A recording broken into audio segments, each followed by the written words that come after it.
Hey guys, कैसे हो आप लोग। मैं ऋषभ आपका स्वागत करता हूं हमारे चैनल ज्ञान सूत्रा एकेडमी पे।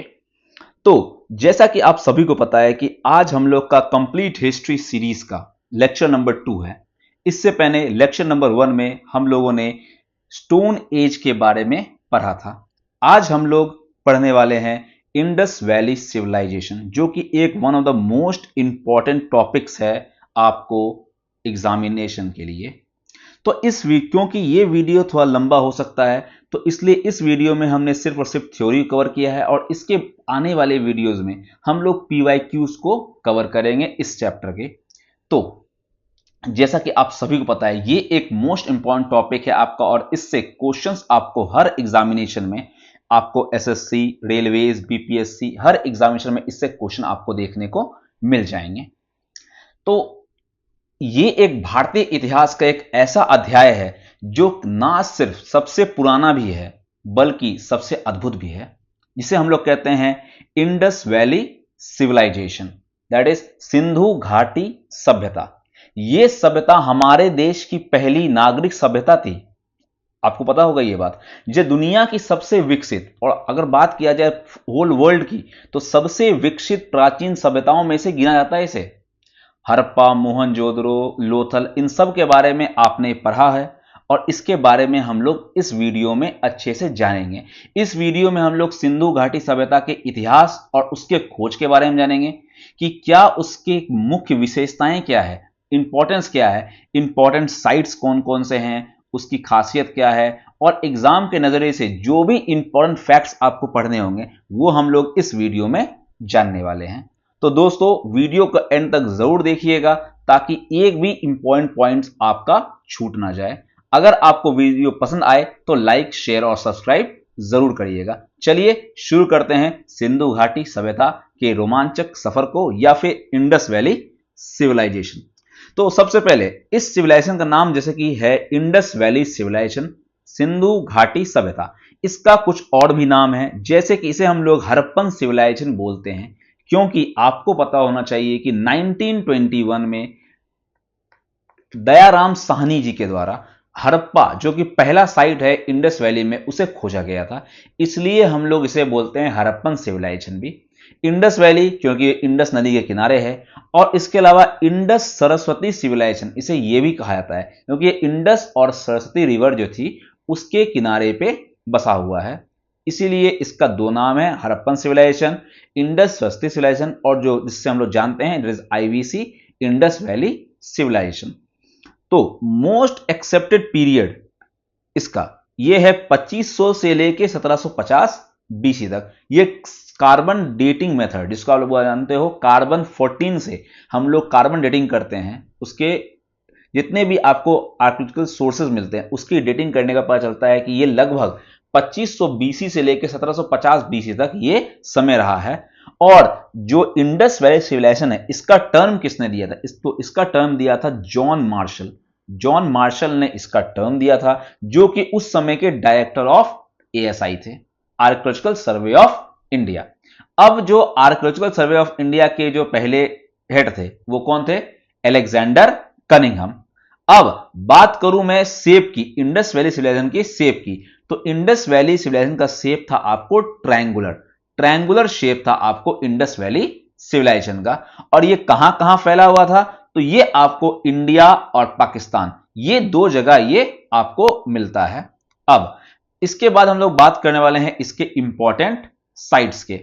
तो आपको पता है कि ये है नॉर्थ डायरेक्शन, ये है साउथ, ये है ईस्ट, और ये है आपका वेस्ट डायरेक्शन। तो नॉर्थ, ईस्ट, वेस्ट और साउथ, जो सबसे ऊपरी भाग है या नॉर्दर्न मोस्ट पॉइंट है, सबसे उत्तरी भाग है, वो है मांडा। वो कौन है? मांडा आपका जम्मू एंड कश्मीर में, ये सबसे नॉर्दर्न मोस्ट पॉइंट है, जो किस नदी किनारे है? तो चेनाब नदी के किनारे है। इसे आपको ध्यान रखना है। अगला सदर्न मोस्ट पॉइंट के बारे में बात करें तो सदर्न मोस्ट पॉइंट है डाइमाबाद। डाइमाबाद कहां पे? तो महाराष्ट्र में। किस नदी किनारे? तो प्रवरा नदी के किनारे है। अगला ईस्टर्न मोस्ट साइड के बारे में बात किया जाए तो यह है आपका आलमगीरपुर। कौन सा है? आलमगीरपुर, जो कि आपका उत्तर प्रदेश में है। और यह किस नदी किनारे है? तो हिंडन। हिंडन नदी किनारे आपको मिल जाएगा आलमगीरपुर। और अगला जो वेस्टर्न मोस्ट पॉइंट है वो है सुक्ता गेंडोर। सुक्ता गेंडोर जो कि आपको बलूचिस्तान में है और किसके नजदीक है, तो मकरान कोस्ट, और उसका रिवर का नाम है दश्क रिवर, या इसको हम लोग दस्त रिवर भी कहते हैं। ओके, तो ये दो रिवर, ये आपको ध्यान रखना है। तो चारों के चारों पॉइंट्स आपको याद रखने हैं। नॉर्दर्न मोस्ट में मांडा, सदर्न में डायमाबाद, ईस्टर्न में आलमगीरपुर और वेस्टर्न में सुक्ता गेंडोर। ये चारों के चारों आपको याद रखने हैं। ओके, तो ये इंपॉर्टेंट पॉइंट है जो कि आपको याद रखना है। नेक्स्ट, अब हम कुछ साइट्स के बारे में जानते हैं, उसके रिवर्स के बारे में जानते हैं और एक्सकावेटर्स के बारे में जानते हैं कि उन्होंने खोज किया है, तो जो कि जिससे आपको क्वेश्चन देखने को मिल जाएंगे। तो सबसे पहला आपका है हड़प्पा।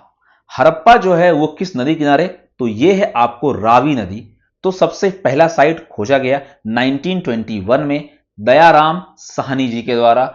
ये था हड़प्पा और इसी के नाम पे हड़प्पन सिविलाइजेशन हम लोग कहते हैं इसे। ओके, अगला है मोहनजोदारो।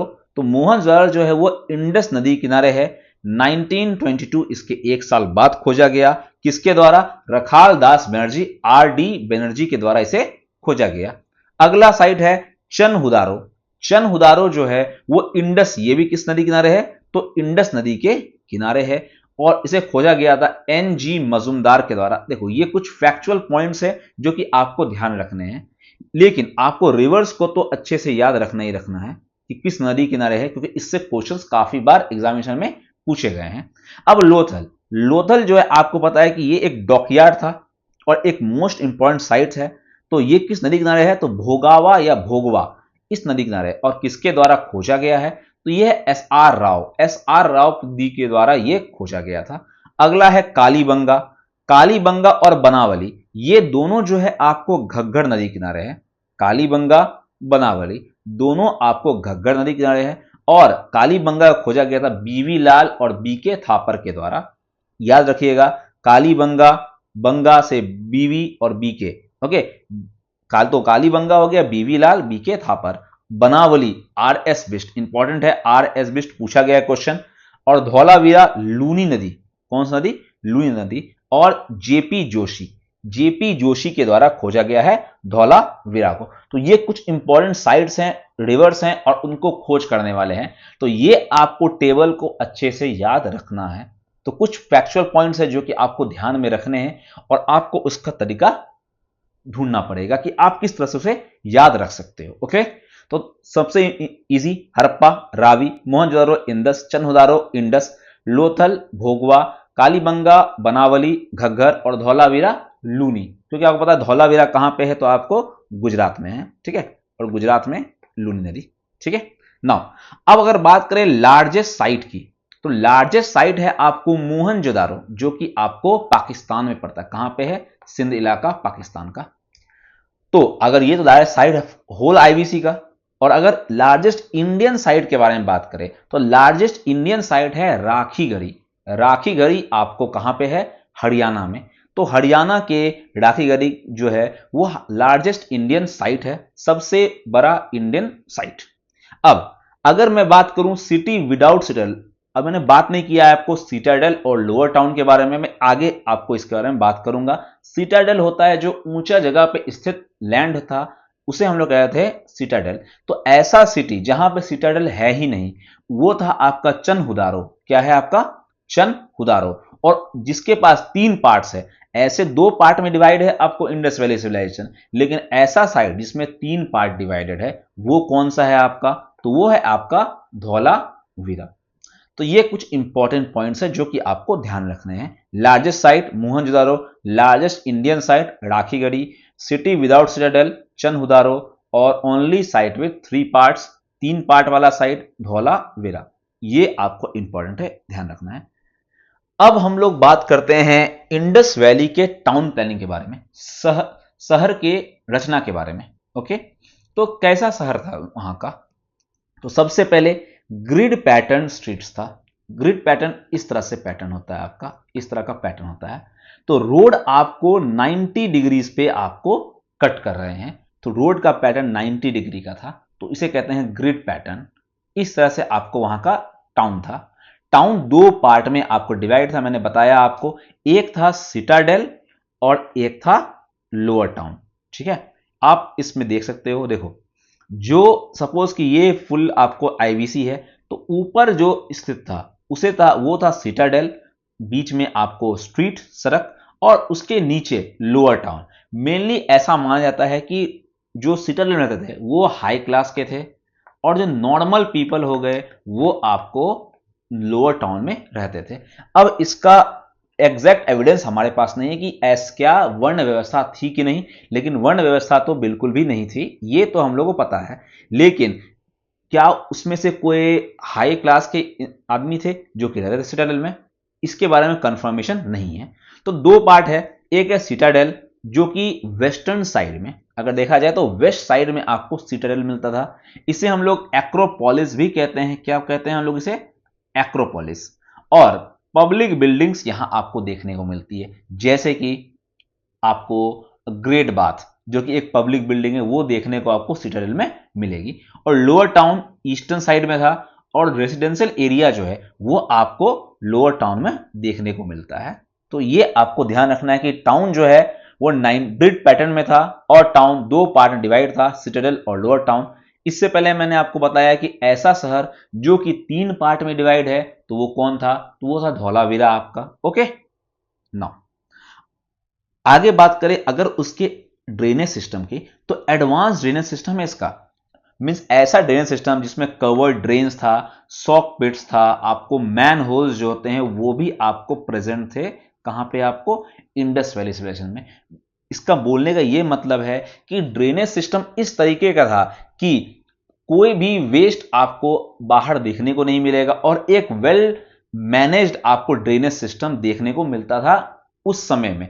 2500 बीसी की बात कर रहा हूं मैं आपको, तो उतने पहले भी आपको एक ऐसा ड्रेनेज सिस्टम देखने को मिल रहा है जिसमें कोई फ्लॉज नहीं है। उसके बाद जो आपको सोसाइटी है, जो कि वेरी सोसाइटी है, वहां पे आपको इस तरह के ड्रेनेज सिस्टम या इस तरह का जो आपका स्ट्रक्चर है वो देखने को नहीं मिल रहा था।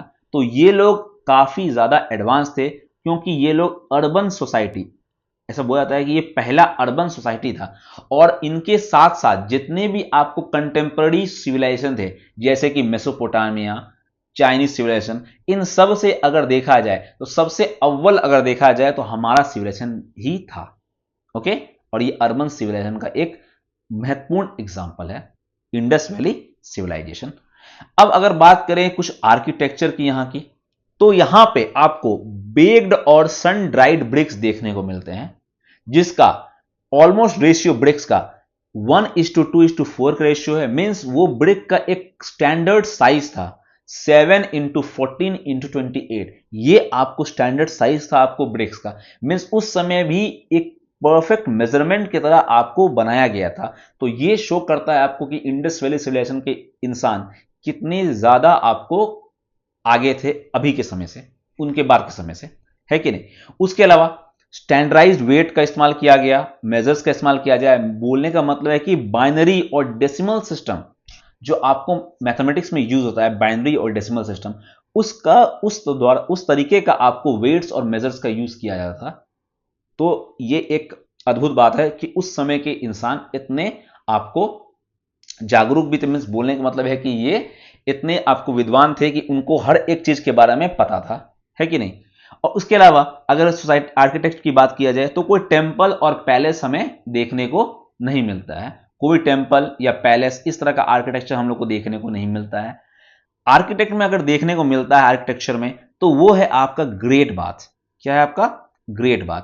तो ग्रेट बाथ कहां मिला है? तो मोहनजोदारो मिला है। एक्चुअली में किसके लिए फेमस है? तो रिचुअल बाथिंग के लिए। यहां पे मेनली रिचुअल बाथिंग हुआ करता था, ऐसा माना जाता है। और ये कहां पे था? तो आपका सिटाडेल में, सिटाडेल में लोकेटेड था। शेप इसका रेक्टेंगुलर शेप का था, और इसका जो फ्लोर है वो made up of burned bricks, जले हुए ब्रिक्स से ये बनाया गया था। और नीचे में जो इस आप देख सकते हो नीचे का जो लेयर है इसका, ये जो है आपको बिटुमिन का लेयर था कि वाटर टाइट रह सके, वाटर फ्लो ना कर सके। और एक ड्रेनेज सिस्टम भी था कि जब वाटर का जरूरत ना हो तो वाटर हटा दिया जाए। तो एक काफी ज्यादा कला की बात है आपको ग्रेट बात में कि मोहनजोदारो में सिचुएटेड। पहला चीज आपको याद रखना है मोहनजोदारो, अगला सिटाडेल, अगला रेक्टेंगुलर शेप, अगला उसका फ्लोर जो था वो बर्न्ड ब्रिक्स का बना हुआ, और उसका लेयर बिटवीन का लेयर दिया हुआ था जो कि वाटर को होल्ड कर सके, और साइज जो कि ज्यादा इंपॉर्टेंट नहीं है लेकिन फिर भी आप ध्यान रखना, that is 12 into 7 into 2.4 metre का आपका साइज था, किसका, ग्रेड बाथ का। तो ये एक इंपॉर्टेंट आपको पॉइंट है। नाउ नेक्स्ट, अगर अगली आर्किटेक्चर के बारे में बात किया जाए तो ग्रेट ग्रेनरी आपको काफी फेमस है। ये भी कहां पे है, आपको मोहनजोदड़ो में है। और ये इस किसके लिए फेमस है, तो स्टोरेज ऑफ ग्रेन्स, ग्रेनरी का मतलब ही होता है स्टोरेज ऑफ ग्रेन्स, और ये लार्जेस्ट बिल्डिंग या स्ट्रक्चर था पूरे इंडस वैली सिविलाइजेशन का, लार्जेस्ट बिल्डिंग या स्ट्रक्चर। अब देखो मोहनजोदड़ो में दो चीज तो आपको पता चल गया, एक ग्रेट ग्रेनरी, एक ग्रेट बाथ। तो जी जी, ठीक है, तो जी जी 3G आप याद रखते हो मोहनजोदड़ो के लिए, 3G।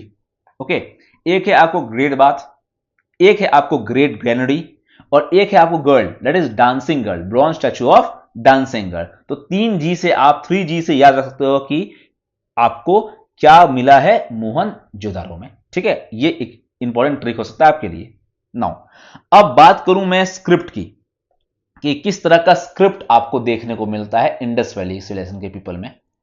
तो सबसे पहले इंडस वैली, मैंने बताया था आपको पिछले वीडियो में कि ये जो है ये प्रोटो हिस्ट्री साइट है। प्रोटो हिस्ट्री के बारे में बात करते हैं हम लोग, जिसमें हम लोग को एविडेंस तो मिलता है, रिटन एविडेंस, लेकिन उसे हम लोग डिसाइफर नहीं कर पाए अभी तक, उसे हम लोग खोज नहीं पाए हैं।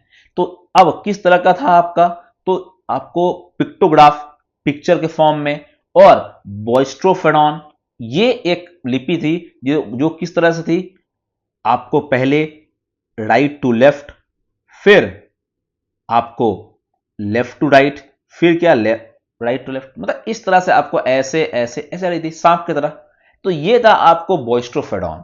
ओके, ये आपको ध्यान रखना है कि दो आपको स्क्रिप्ट थी, एक था पिक्टोग्राफ और एक था आपको बॉयस्ट्रोफेडॉन, जो इस तरह से आपको शेप में था। तो ये आपको ध्यान रखना है स्क्रिप्ट में, और ये क्या है, एक प्रोटो हिस्ट्री साइट है। ओके, नाउ नेक्स्ट इज इसके इकोनॉमी के बारे में बात करते हैं हम लोग।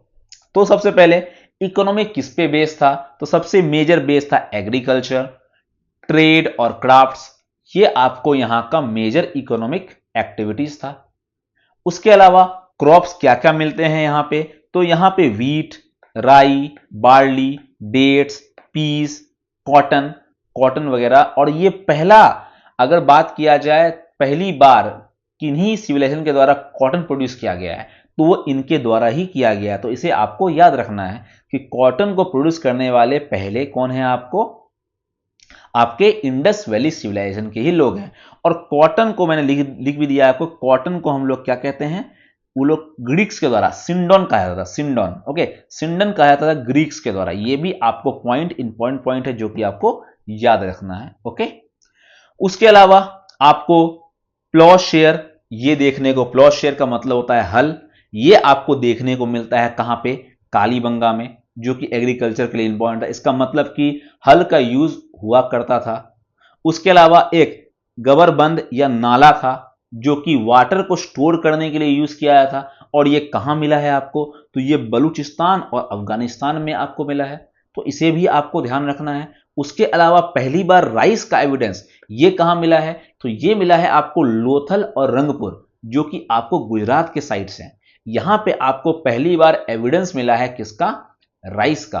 तो ये कुछ इंपॉर्टेंट पॉइंट्स आपको ध्यान रखने हैं। ऐसे तो जितने भी पॉइंट्स मैं लिखे हैं ये आपको हर एक पॉइंट आपको इंपॉर्टेंट है, और ऐसा पॉइंट है, पॉइंट टू पॉइंट मैंने बात की है इस वीडियो में, जिसमें आपको बस आप इस वीडियो को देख के चले जाओ, आपका हर एक क्वेश्चन जो है, ऑलमोस्ट हर एक क्वेश्चन जो है आप इससे सॉल्व कर सकते हो। Okay, next is spinning wheel. यहां पे स्पिनिंग व्हील ही मिला जिसको हम लोग चरखा बोलते हैं, यहां इस ये भी यहां पे फाउंड किया गया। और कॉटन का मैंने बता दिया आपको कि कॉटन को सिंडन कहा गया ग्रीक्स के द्वारा। अब नेक्स्ट है हमारा टॉपिक डोमेस्टिकेशन ऑफ एनिमल्स। अब बात किया जाए एनिमल्स के डोमेस्टिकेशन के बारे में, तो कुछ एनिमल्स, बहुत सारे एनिमल्स आपको देखने को मिलते हैं यहां पे, जैसे बफेलो, गोट, sheep, डॉग, शिप मैंने दो बार लिख दिया है। ओके, पिग्स, ऑक्सन, ये सब जो है आपको आपको देखने को मिलते थे एनिमल्स। उसके अलावा लेकिन एक सबसे इंपॉर्टेंट पॉइंट है कि काऊ का डोमेस्टिकेशन ये देखने को नहीं मिलता था। काऊ का डोमेस्टिकेशन वैदिक पीरियड से स्टार्ट हुआ और वैदिक पीरियड में उसे क्या बोला गया, तो अघन्य बोला गया। अघन्य, अघन्य मीन्स ना मारे जाने योग्य। तो ये हम लोग बात करेंगे आपको वैदिक पीरियड में जब हम लोग क्वेश्चन पे आएंगे। ओके, नाउ अब बात करूं हॉर्सेस। हॉर्सेस का भी एविडेंस मिला है हम लोग को, जो कि कहां से मिला है, सुरकोड्डा से। सुरकोड्डा एक साइट है, वहां से हमें हॉर्सेस का एविडेंस मिला है। उसके अलावा एक आपको सील मिलती है जो कि है पशुपति की सील। ओके, पशुपति सील, इसमें आपको 4 जानवर जो हैं ये देख सकते हो, यहां 1 2 3 और 4, और नीचे में एक डियर या आइबेक्स जिसे हम लोग बोलते हैं, ये आइबेक्स भी है। ओके, इसे ये आइबेक्स था या डियर था ये नहीं पता हम लोग को, लेकिन ये 4 जानवर आपको पशुपति के किनारे में बनाए गए हैं। इसका मतलब कि ये हो सकता है कि ये 4 जानवर रहते हों, इसका संभावना बहुत ज्यादा है। अब क्या क्या है, तो इसे याद कर सकते हो आप टर्ब से। ठीक है, टर्बियम एक आपको एक मेटल है, टर्ब से आप याद रखते हो इसको। जो टर्ब से क्या हो गया, tiger, E for elephant, R for rhino और बी फॉर बफेलो। और इसको आप इस तरह से भी देख सकते हो कि, ठीक है, आपको ऐसे देखते हो, या फिर बेटर, BETR, बेटर, बेटर से भी याद रख सकते हो। लेकिन मैंने टर्ब क्यों बोला कि जो आपका टाइगर और एलिफेंट है ये देख सकते हो आप, यहां टाइगर आपका, यहां आपका एलिफेंट, तो ये दोनों कहां पे है, प्रोटोसिवा, ये जो आपको पशुपति के सील है इसके लेफ्ट हैंड पे, और हम लोग देखें तो राइट साइड पे। तो अगर अपने तरफ से देखा जाए तो राइट साइड पे है, और उनके तरफ से देखा जाए तो लेफ्ट साइड पे है। तो लेफ्ट साइड पे आपको टाइगर और एलिफेंट है, और राइट साइड पे आपको राइनो और बफेलो है। तो ये आपको ध्यान रखना है, टाइगर, TERB, टर्ब से आप याद रखते हो टाइगर, एलिफेंट, राइनो, बफेलो। और नीचे बना हुआ है, नीचे उनके पैर के पास बिलोडिटी, वो क्या है आपको, डियर है, डियर या आइबेक्स, ये आपको है। उसके अलावा ब्रॉन्ज के टूल्स भी यहां देखने को मिलते हैं, बहुत सारे ब्रॉन्ज के टूल्स देखने को मिले। इस समय आयरन के का खोज नहीं हुआ था, लेकिन ब्रॉन्ज का खोज हो चुका था, इसलिए हम लोग इसे क्या बोलते हैं, ब्रॉन्ज एज सिविलाइजेशन भी कहते हैं। ब्रॉन्ज एज सिविलाइजेशन भी हम लोग क्या कहते हैं, इससे IBC को हम लोग ब्रॉन्ज एज सिविलाइजेशन कहते हैं। उसके अलावा गोल्ड ऑर्नामेंट्स भी फाउंड किया गया था, कहां से, तो कर्नाटका से। कर्नाटका से हमें गोल्ड ऑर्नामेंट मिलते हैं। अब नेक्स्ट पॉइंट के बारे में जाते हैं हम लोग, दैट इज ट्रेड। अब ट्रेड कैसा था इंडस वैली के पीपल का, तो ट्रेड इंटरनल भी था और ट्रेड एक्सटर्नल भी था। अब इंटरनल तो आपको आपस में हुआ करता ही था, उसके अलावा एक्सटर्नल का ट्रेड, इसका एविडेंस कहां से मिलता है, क्योंकि आपको अलग अलग सिविलाइजेशन में हम लोग के सील्स देखने को मिलते हैं, पशुपति के सील या और तरह के सील्स जो बनाए गए थे वो देखने को मिलते हैं। इस जैसे कि मेसोपोटामिया में बहुत सारे सील्स पाए गए हैं इंडियन के, तो इसका मतलब यह था कि हम लोग मेसोपोटामिया से ट्रेड किया करते थे, है कि नहीं। उसके अलावा सील्स जो था किससे, किस धातु से बनता था, तो सील्स बना था आपको स्टीएटाइट और टेराकोटा। आपको ध्यान रखना है, क्वेश्चन अगर आज तक क्वेश्चन आया हुआ भी है और क्वेश्चन आता भी है कि सील्स किसके बने हुए हैं, तो सील्स बने हुए हैं स्टीएटाइट और टेराकोटा के। उसके अलावा ट्रेड अगर बात किया जाए तो ट्रेड आपको मेसोपोटामिया के साथ, जो कि प्रेजेंट मॉडर्न डे क्या है आपको, इराक, इसके साथ ट्रेड का बहुत सारा आपको केस स्टडीज मिल जाता है। और मेसोपोटामिया हम लोग को क्या बोलते थे हम लोग, तो इसे हम लोग कहते हैं मेलुहा। मेलुहा हम लोग बहुत सारे जगह पे आपको देखने को मिल जाएगा, मेलुहा शब्द का उपयोग। तो हम लोग मेसोपोटामिया को क्या बोलते थे हम लोग, मेलुहा। और अगर क्वेश्चन आ सकता है कभी कभी कि मेलुहा जो है या फिर मेसोपोटामिया जो है वो किस नदी किनारे है, तो वो किसके किनारे है, तो टिग्रिस और यूफ्रेटस, यूफ्रेटस यूफ्रेटस और टिग्रिस नदी के किनारे आपको बसा हुआ है मेसोपोटामिया। Okay, very important. उसके अलावा बार्टर सिस्टम यहां चलता था। उसके अलावा लपीज लजुली, ये एक इंपॉर्टेंट पॉइंट है, लपीज लजुली एक ब्लू कलर का प्रीशियस स्टोन, ये भी आपको देखने को, इसका भी ट्रेडिंग हुआ करता था। और लपीज लजुली ज्यादातर आपको कहां देखने को मिला है, तो बदखशा एक जगह है आपको अफगानिस्तान में, वहां आपको लपीज लजुली देखने को मिला है। और इसका जिक्र आपको रोमिला थापर मैडम के बुक में भी देखने को मिलता है हिस्ट्री के। Okay, लपीज lazuli. नाउ अब बात करूं मैं रिलीजन और कल्चर की, तो किस तरह का रिलीजन था या क्या कल्चर था, तो सबसे पहले टेंपल का कोई एविडेंस नहीं मिलता है। इस उसके अलावा मदर गॉडेस का फिगरीन देखने को जरूर मिलता है, जिसे रेफर किया जाता है शक्ति के रूप में। और पशुपति सील है तो हो सकता है इसे रेफर किया जाता है प्रोटो शिवा, शिवा के पहले रूप के रूप में, प्रोटो शिवा हम लोग बोलते हैं उसे। ठीक है, उसके अलावा फैलस का वर्शिप, जो कि आपको मेल का जेनेटल ऑर्गन है, और योनि जो कि फीमेल का जेनेटल ऑर्गन है, इसका वर्शिप देखने को मिलता है। मींस लिंग पूजन आपको देखने को मिलती है किसमें, इस सोसाइटी में, इस यहां के। उसके अलावा नेचर का वर्शिप, ट्रीज, एनिमल्स, वाटर, इन सब का वर्शिप आपको देखने को मिलता है कहां पे, आईवीसी में। ओके, आईवीसी में इनका वर्शिप करते थे ये लोग। ओके, नाउ अब बात करते हैं हम लोग कुछ आर्ट आर्टिफैक्ट्स और आर्कोलॉजिकल फाइंडिंग्स के बारे में, कि क्या क्या आपको देखने को मिला है अलग अलग साइट्स पे।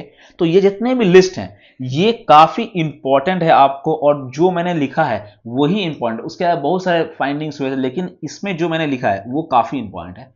अब जैसे कि हड़प्पा, हड़प्पा में 6 ग्रेनरीज इन अ रो। ऐसे तो हर ग्रेनरीज तो आपको कहां मिला है, ग्रेट ग्रेनरी मोहनजोदड़ो में, लेकिन अगर 6 ग्रेनरी एक रो में देखा जाए तो वो कहां दिखाई दिया है, वो आपको हड़प्पा में।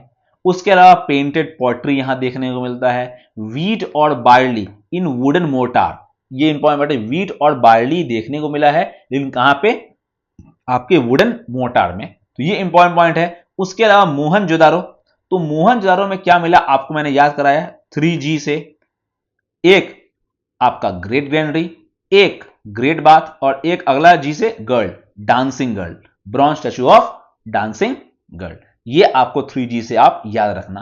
और अगला है बियर्डेड मैन। ठीक है, तो किसको डांस कौन करवा रहा है, तो दाढ़ी वाला आदमी, दैट इज बियर्डेड मैन। इस तरह से आप याद रख सकते हो मोहनजोदड़ो का। हड़प्पा में 6 ग्रेनरीज, और वीट और बार्ली इन वुडन मोर्टार। अब लोथल के बारे में बात करें, काफी क्वेश्चन आ चुका है। पोर्ट सिटी कौन सा है, डॉकयार्ड कहां पे है, तो लोथल में, लोथल में। उसके अलावा फायर अल्टर्स देखने को मिले हैं, और ज्वाइंट बरियल, एक साथ दफनाया गया पति और पत्नी को, तो ये लोथल में देखा गया है।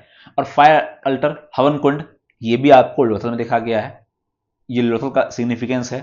अगला है कालीबंगा, इनका इसका नाम ही सजेस्ट करता है, काली और बंगा, काली चूड़ियां, तो ब्लैक बैंगल्स, इसको इसमें मिलता है, यहां मिलता है।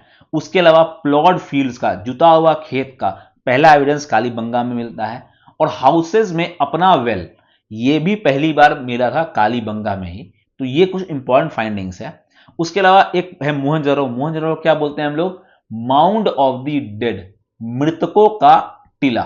तो ये मोहनजोदड़ो का आपको एक्सप्लेनेशन दिया गया है कि डेड के माउंड पे ये बना हुआ है। Okay, now next is Banawali.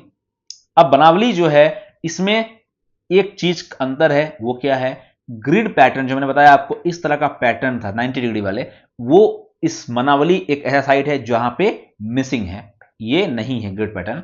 Okay, उसके अलावा टॉय प्लॉ, टॉय प्लॉ आपको देखने को मिलता है बनावली में। अगला सुरकोड्डा, मैंने बताया आपको, bones of horses, oval grave, ये इंपॉर्टेंट पॉइंट है, ओवल ग्रेव देखने को मिला है। और पॉट बरियल्स, पॉट में बड़ी करके, मीन्स जो अस्थियां होती है वो वाली, वो आपको सुरकोड्डा में देखने को मिला है। तो इंपॉर्टेंट पॉइंट है, इंपॉर्टेंट साइट है। उसके अलावा अगर ओरिजिन की बात किया जाए स्वास्तिक का, तो स्वास्तिक आपको पता है, ठीक है, ठीक है, ये है स्वास्तिक का साइन।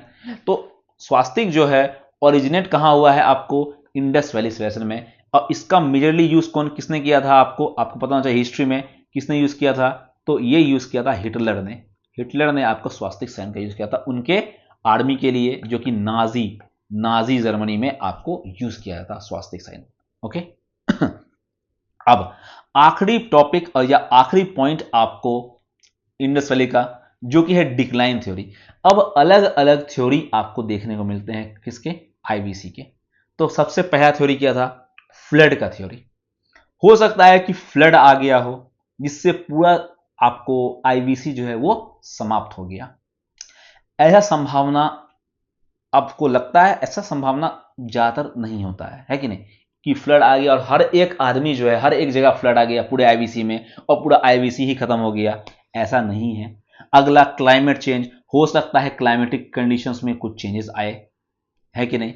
अगला एक था आर्यन इन्वेजन, इसे तो आपको मना कर दिया गया, इस कारण से हुआ है। आर्यन इन्वेजन एक थ्योरी था आपको कि आर्यन के इन्वेड करने से हो सकता है कि आईवीसी जो है वो डिक्लाइन किया हो। ये एक काफी इंपॉर्टेंट पॉइंट है। That change in course of river या ड्राइंग ऑफ रिवर, जैसे कि सरस्वती रिवर जो कि ड्राई हो गई, ये एक वेल आपको माना गया थ्योरी है। क्यों? क्योंकि जब आपका रिवर का चेंज होता है कोर्स में, अब वहां पे आपको ड्राई हो गया, हो सकता है कि जो आपको सपोज कि नॉर्थ में रह रहे, नॉर्थ वेस्ट में रह रहे थे, अब वहां पे रिवर का पानी उनको नहीं मिल रहा है, तो वो कहां जाना चाहेंगे? वो या तो ईस्ट की तरफ या साउथ की तरफ आपको बढ़ेंगे। तो हो सकता है कि वो लोग जो हैं वो आपको नॉर्दर्न प्लेन्स या डेक्कन प्लेटू में आपको चले गए हों। ये एक काफी, ये हो सकता है कि ये सबसे इंपॉर्टेंट आपको अगर देखा जाए डिक्लाइन थ्योरी का ये है। और स्लोली एंड ग्रेजुअली जो चेंजेस आया, क्योंकि एक बार में तो चेंज आता नहीं है, तो ग्रेजुअली धीरे धीरे करके उन लोगों ने शिफ्टिंग की और धीरे धीरे करके आईवीसी जो है वो समाप्त हुआ। इस तरह से ये थ्योरी है आपको डिक्लाइन थ्योरी। आई होप कि आपको ये वीडियो अच्छे समझ में आ गया हो। अगर आपको वीडियो अच्छा लगा तो प्लीज लाइक करना, शेयर करना और सब्सक्राइब जरूर करना। इसके बाद के वीडियो में हम लोग आईवीसी से लेकर के पीवाईक्यूज करने वाले हैं। आईवीसी के मोस्ट इंपॉर्टेंट पीवाईक्यू जो कि एसएससी, रेलवेज या फिर आपको बीपीएससी एग्जामिनेशन में पूछे गए हैं, तो ये आपको काफी इंपॉर्टेंट होगा। इसके बाद आप जरूर देखना वो वीडियो जो कि कुछ दिनों में आपके पास होगी। तो क्योंकि आप जब कोई चैप्टर पढ़ते हो तो उसके बाद आपको पीवाईक्यूज करने काफी जरूरी है। क्योंकि ये वीडियो लंबा हो गया था, इसलिए मैं इस वीडियो में पीवाईक्यू नहीं करवा पाया, लेकिन पीवाईक्यू आप अगले वीडियो में जरूर देखिएगा। और नीचे हमारे टेलीग्राम चैनल का लिंक है, वहां जाओगे तो आपको इस वीडियो की पीडीएफ मिल जाएगी। और आपको मैं बता दूं कि हर एक पॉइंट जो है पीडीएफ में वो इंपॉर्टेंट है, आपको पीडीएफ को बार बार रिवाइज करना पड़ेगा। इस वीडियो को आप बार बार देखो और रिवाइज करो, जिससे आपको कोई भी इंफॉर्मेशन जो है आपसे मिस ना हो पाए। ठीक है, थैंक यू फॉर वॉचिंग। और कमेंट जरूर करिएगा, अपने अपने कमेंट छोड़िएगा, जिससे मैं और वीडियो पे मेहनत कर सकूं। और आपको कैसे चाहिए वीडियो, या आपको मुझ में क्या कमी लग रही है, या क्या मैं उसमें सुधार कर सकता हूं, आप कमेंट डाउन करके बोल सकते हो मुझे। ओके, टेलीग्राम चैनल को जरूर आप फॉलो कर लीजिएगा, उससे पीडीएफ ले लीजिएगा और चैनल को सब्सक्राइब कर दीजिए और अपने दोस्तों के साथ जितना हो सके उतना शेयर करिए। Thank you for watching. जय